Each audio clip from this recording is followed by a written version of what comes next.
welcome back to the AZ Garden Triangle. Today we're talking about vermicomposting. To do vermicomposting, we recycle old buckets and drill holes in them.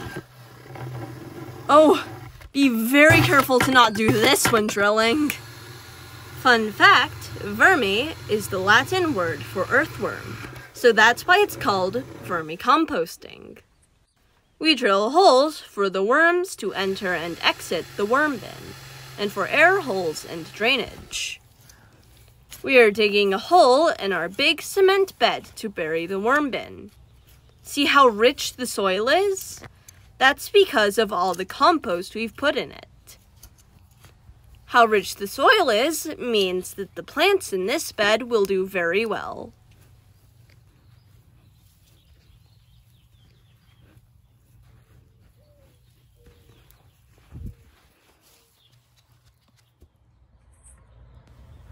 Now it's time to bury the worm bin.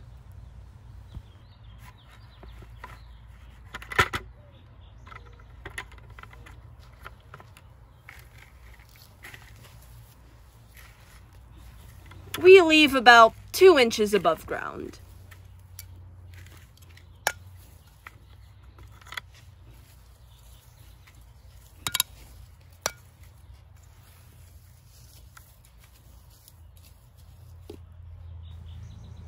We put soil in the bottom of the worm bin to help with digestion, but you can put vegetable scraps, tea bags or coffee grounds, paper, leaves, and cardboard. 2 things to never put in a worm bin are garlic and onions, because worms do not like the smell and it attracts raccoons. To make sure critters don't get into it, we put a pot on top.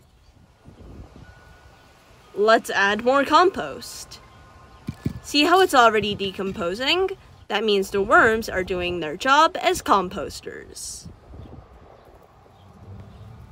Today, we are adding mango peels.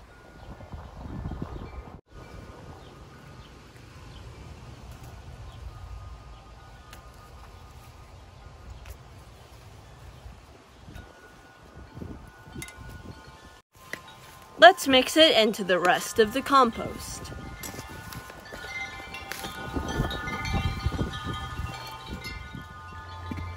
Time to cover it back up.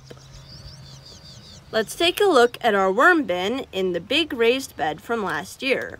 We planted marigolds for aesthetic appeal, so the worm bin isn't an eyesore.